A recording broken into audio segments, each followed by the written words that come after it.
Assalamualaikum warahmatullahi wabarakatuh. Alhamdulillah rabbil alamin. Salawatullahil barrir rahim wal malaikatil muqarrabin ala sayyidina wa azimina wa qurrati a'yunina Muhammadin Thahal amin wa ala alihi wa ashabihi ajma'in, amma ba'du.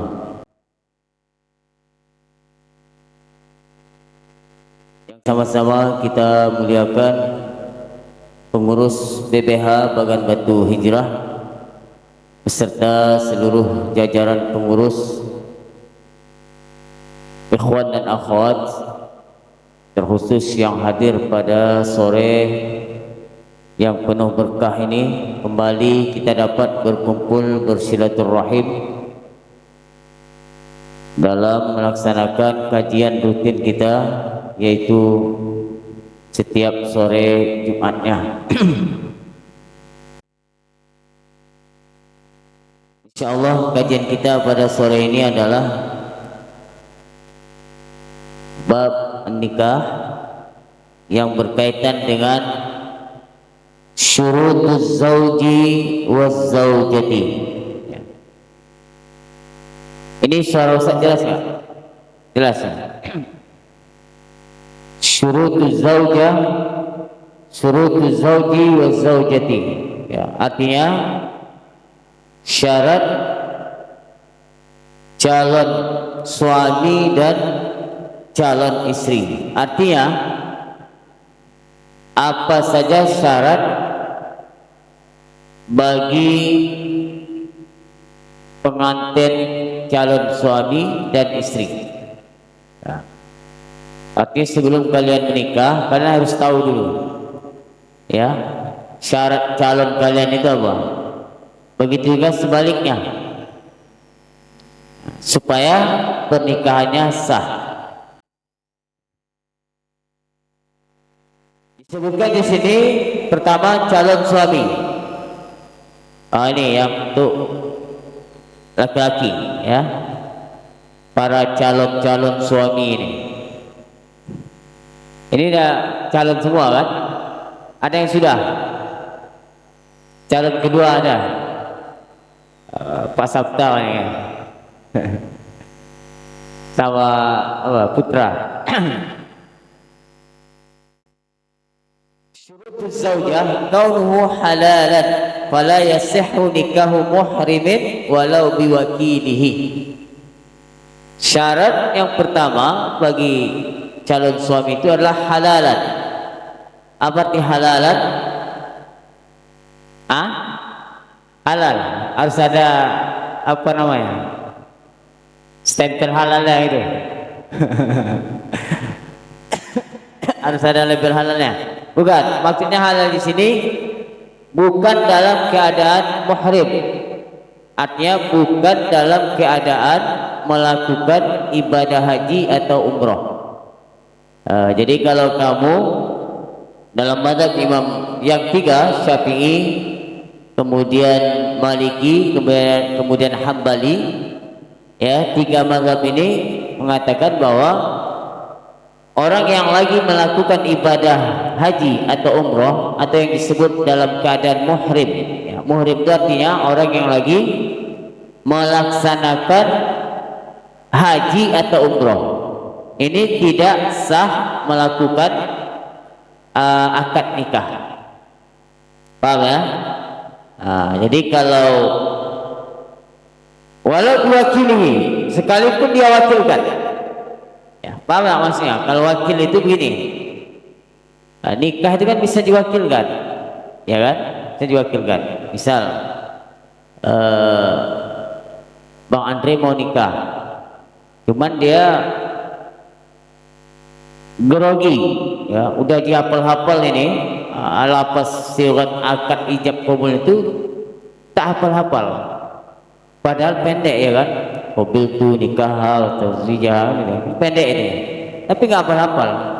Itulah hebatnya nikahan, kalimat singkat tapi susah ngapal. Padahal biasanya yang calon pengantin itu seminggu setelah itu, sebelum itu dia udah ngapal itu, ya, dah hafal di rumah ada, dia dah ke kantor KUA dia dah hafalnya terus tuh. Tapi pas hari hanya nggak hafal-hafal, keringat dingin deh, grogi, ya. Terus gimana? Bisa nggak dia wakilkan ke orang? Bisa. Dia wakilkan ke putra misalkan, ya. Ini bisa. Nah itu. Tapi kalau dalam masa atau dalam waktu melakukan ibadah umroh atau haji, walaupun dia wakilkan dengan seseorang, tetap tidak sah. Paham?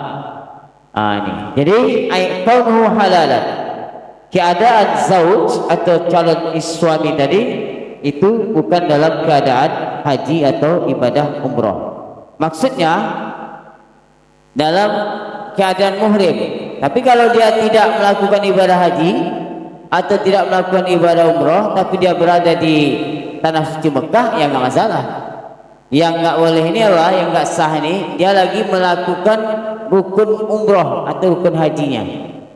Nah, kalau dia sudah selesai melakukan rukun haji atau umrohnya, walaupun dia masih berada di Mekah, nggak masalah, maka boleh melakukan akad nikah di sana. Ya, itu yang pertama. Yang kedua, wa qawluhu mukhtaran, ya, keadaan calon suami tadi tidak dipaksa. Nah, jadi dia nikahnya itu menjalankan akad nikahnya itu bukan karena dipaksa, bukan dipaksa oleh orang tuanya, ya, atau pemaksaan dari yang lain. Kalau nggak mau nikah nanti ditembak dia, nanti dipukul dan seterusnya, ya.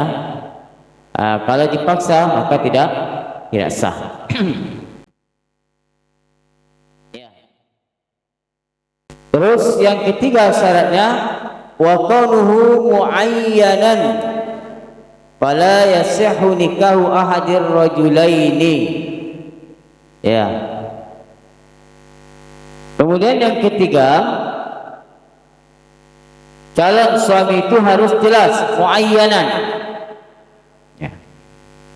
Maka tidak sah seandainya perkataan seorang wali, ya, saya nikahkan putri saya dengan salah satu, di situ ada 2 orang laki-laki, dengan salah satu laki-laki yang ini, gitu.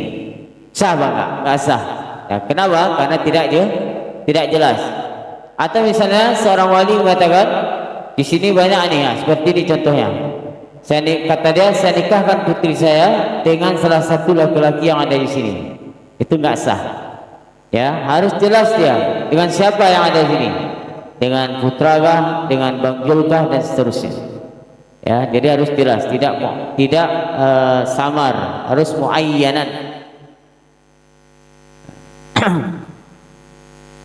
Terus syarat yang keempat,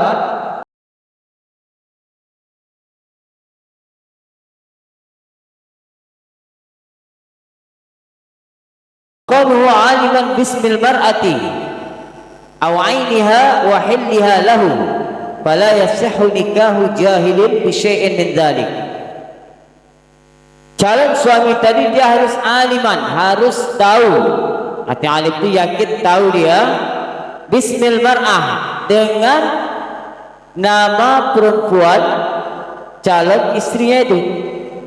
Kalau misalnya dia tidak tahu namanya atau orangnya langsung dia tahu, ya, walaupun nggak disebutkan nama dalam akad itu, ya, tapi dia sudah tahu bahwa yang dia nikahkan itu atau dia menikah itu dengan putri bapak ini yang namanya ini, walaupun nggak disebutkan namanya, dia sudah tahu orangnya langsung. Makanya pas akad nikah itu nggak harus juga perempuan itu, calon istri itu dia hadir di majelis akad itu, nggak harus.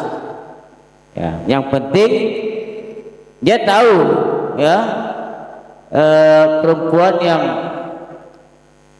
di rumah itu yang mana yang calon istrinya itu. Misalnya Pak Sabta punya putri 3, misal, ya, dinikahkan dengan seorang salah satu putri Pak Sabta dinikahkan dengan dengan seseorang laki-laki. Jadi nggak harus harus si laki-laki ini tadi tahu dia ya, nama putri Pak Sabta yang mana, namanya siapa. Kalau tidak tahu namanya atau orangnya langsung, nah ini yang biasa terjadi di kalangan kita, langsung anaknya itu duduk di itu, atau memang sudah sudah sama-sama tahu kan gitu, sudah tahu dia. Makanya disebutkan di sini waqalu aliman bismil mar'ah wa nasabiha wa awainiha wa hilliha lahu. Juga calon suami itu betul-betul dia tahu ya bahwa calon istrinya itu bukan bukan dalam keadaan iddah. Kalau seandainya dia janda misalnya, artinya baru dicerai oleh suami dia pertama, maka calon suami kedua ini ketika melangsungkan akad nikah itu dia sudah yakin betul bahwa perempuan tersebut bukan dalam keadaan iddah, bukan juga istri orang, ya, nah itu. Tapi kalau statusnya masih istri orang atau masih dalam masa iddah, maka itu tidak sah akad nikahnya. Paham ya? Nah, ini syarat yang keempat. Syarat yang kelima, wa qawluhu dzakaran yaqinan. Ini yang terpenting, ya. Keadaan suami itu betul-betul laki-laki, ya, betul-betul apa? Yakinan bahasa di sini. Wa qawluhu dzakaran yaqinan. Ini betul laki-laki semua kan? Itu syarat juga. Kalau seandainya fala yasihhu nikahul khutsa, maka tidak sah nikah seorang khutsa. Khutsa itu yang mempunyai dua kelamin. Ya, yang mempunyai dua kelamin. Jadi ada ya ini menunjukkan kesempurnaan ciptaan Allah, ya. Bukan Allah salah dalam menciptakan, tidak. Allah tidak pernah salah dalam ciptaannya. Tapi ada sebagian ya orang itu Allah ciptakan khunsa. Dalam fikih khunsa itu yang mempunyai dua alat kelamin. Jadi dia punya kelamin laki-laki juga punya kelamin perempuan. Nah, ini yang disebut dengan khunsa, ya. Kalau seandainya tidak jelas kelaki-lakiannya, ya, maka tidak sah akad nikahnya. Fala yasihu nikahul khunsa'i muskil wa in banat dzukuratuhu. Sekalipun setelah akad nikah itu jelas, misalnya ada seorang laki-laki nih, dia mempunyai dua alat kelamin, punya alat kelamin laki-laki juga punya alat kelamin perempuan. Waktu melaksanakan akad itu belum jelas ini laki-laki atau perempuan. Kemudian setelah akad berlangsung, setelah akad selesai, baru jelas ternyata dia laki-laki misalnya. Walaupun begitu tetap tidak sah. Jadi ada namanya khunsa muskil. Khunsa muskil ini dia mempunyai dua kelamin dan dua-duanya berfungsi. Dua-duanya berfungsi. Itu yang disebut dengan khunsa muskil. Yang kayak gini nih itu kan belum jelas apakah dia ini laki-laki, apakah dia ini perempuan, karena dua-duanya berfungsi. Terus khunsa muskil ini ditengok cara memastikannya. Kalau dia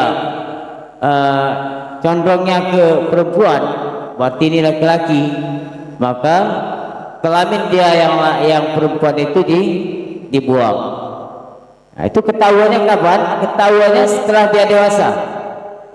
Kalau masih kecil kan kita belum tahu.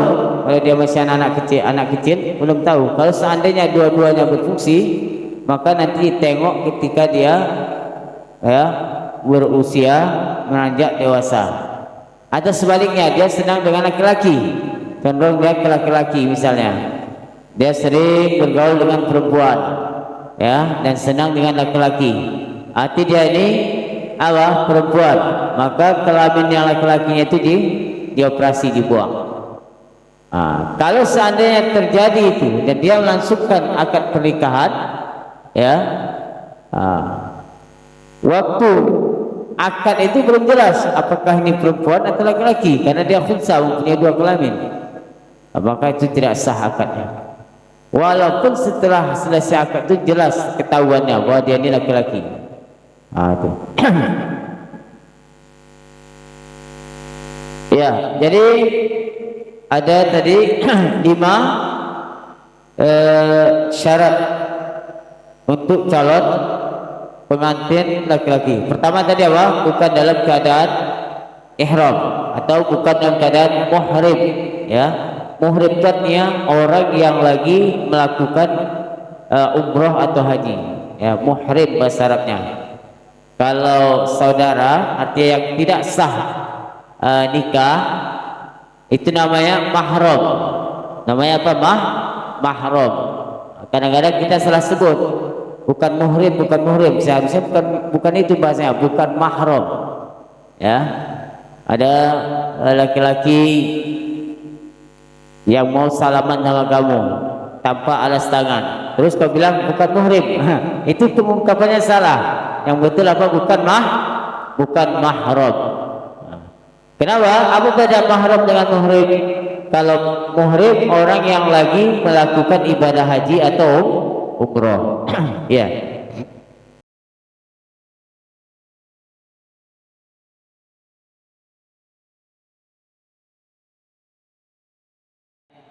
Yang kedua syaratnya apa tadi? Tidak terpaksa.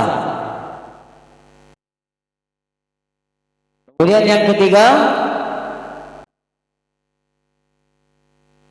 harus jelas laki-lakinya. Ya. Yang keempat, calon suami itu betul-betul mengetahui nama calon istrinya atau orangnya langsung, dan dia mengetahui bahwa calon istri itu bukan dalam keadaan iddah, juga bukan berstatus suami istri orang. Terus yang kelima, keadaan suami harus betul-betul yakinan, ya, kaunuhu dzakarun yakinan, betul-betul laki-laki, bukan khunsa. Ya, khunsa itu terbagi dua, ada khunsa muskil, ada khunsa al-wadih. Yang dimaksud ini adalah khunsa muskil, bukan khunsa. Sekarang syarat calon istri atau syurutuz zaujah. Kalau tadi yang laki-laki sudah selesai, sekarang yang perempuan sama. Yang pertama, kaunuha halalan, ya, calon istri itu bukan dalam keadaan muhrimah, bukan dalam keadaan dia melakukan ibadah haji atau umrah, ya. Kalau seandainya dia lagi melakukan ibadah haji atau umrah, terus walinya menikahkan dia dengan seorang laki-laki, sah enggak? Tidak sah. Kenapa? Karena orangnya lagi melakukan ibadah haji atau umrah. Walaupun bukan kalian yang menikahkan itu, yang menikahkan kalian siapa? Ya wali kan? Tetap tidak sah.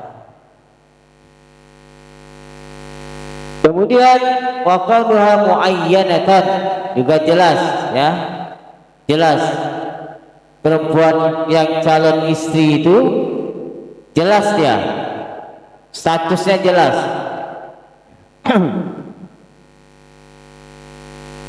Maka kalau seandainya seperti yang saya contohkan pertama tadi, ada seorang bapak, dia punya anak perempuan 3 di rumahnya, yang mau dinikahkan ini 1 orang, kan gitu. Maka istrinya harus jelas anak dia yang namanya siapa, atau misalnya anak dia yang atau dengan sifatnya dia sebutkan yang paling cantik misalkan, atau yang paling tinggi badannya, atau yang paling pendek, itu dengan sifat. Ya, yang penting dia harus jelas, ya, muayyanah. Kemudian juga wakan wa khaliyatan min nikahin wa iddatin wa la yasihu nikahu mankuhatin wa la mu'taddatin min ghairihi. Syarat yang ketiga, ya, calon istri itu dia harus tidak dalam keadaan iddah, maka tidak sah melangsungkan akad pernikahan kalau perempuan tersebut masih masa iddah. Maka ini harus diperhatikan. Kadang ada orang mau cepat-cepat nikah dengan perempuan ini, padahal perempuan ini baru 1 bulan misalnya cerai dengan suami dia pertama, karena dia dah ingin cepat, akhirnya mereka melangsungkan akad nikah, maka itu tidak sah. Kenapa? Karena perempuan tersebut masih dalam masa iddah. Maka harus selesai dulu apa? Iddahnya. Iddahnya udah kita bahas kemarin. Ya, kalau dia perempuan yang ditinggal cerai oleh suaminya, berapa masa iddahnya? Masih ingat? 3 kali suci. Ya, 3 kali suci. Berarti 3 kali suci itu macam mana menghitungnya? Ditengok ketika dicerai itu dia dalam keadaan haid atau suci. Dalam keadaan suci misalnya kan, maka dia haid, suci, haid, suci, haid, suci. Itu caranya.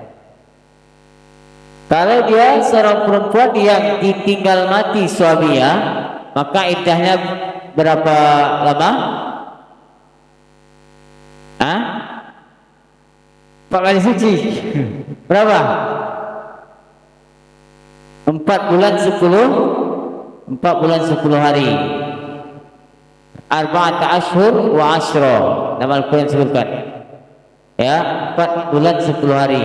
Itu beda dengan yang ditinggal mati suaminya. Kalau seandainya perempuan itu dicerai, belum digauli oleh suaminya, misalnya baru selesai akad langsung dicerai, itu ada nggak iddahnya?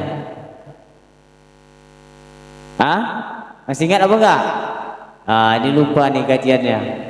Ini misalnya baru akad nih, baru selesai akad, tahap masalahnya ada cekcok misalkan dari dua belah pihak, kemudian suami langsung mentalak istrinya di majlis akad itu. Artinya belum disentuh nih suami istrinya, belum digauli. Ada nggak iddahnya? Ada. Iya. Tapi belum disetubuhi. Ada apa enggak? Nanti di merojah lagi. Ya. Kalau belum digauli, artinya baru akad kemudian langsung dicerai, belum digauli, maka tidak ada iddahnya. Artinya besoknya dia boleh nikah lagi sama laki-laki yang lain. Itu kan kita bahas itu, ya. Maka di merojah lagi kajian itu.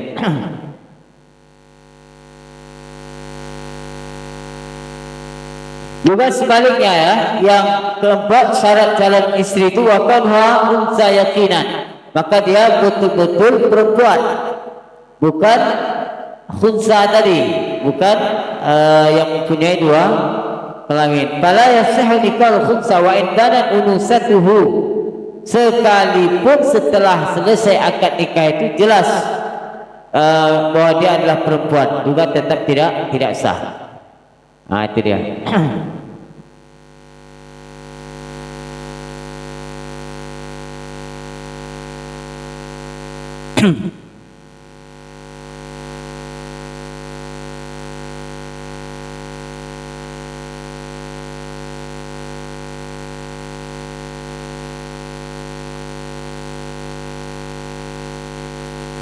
Ya, itulah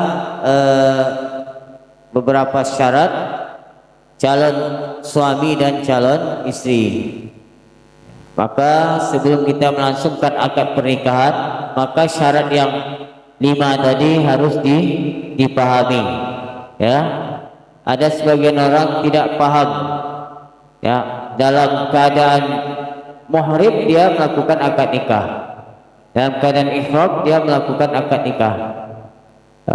Biar nanti dapat keberkahannya, kata dia kan. Ada sebagian orang gitu. Tapi dia masih sedang melakukan ibadah umroh atau haji, maka tidak sah akad nikahnya di sana, kecuali sudah selesai melaksanakan ibadah umroh.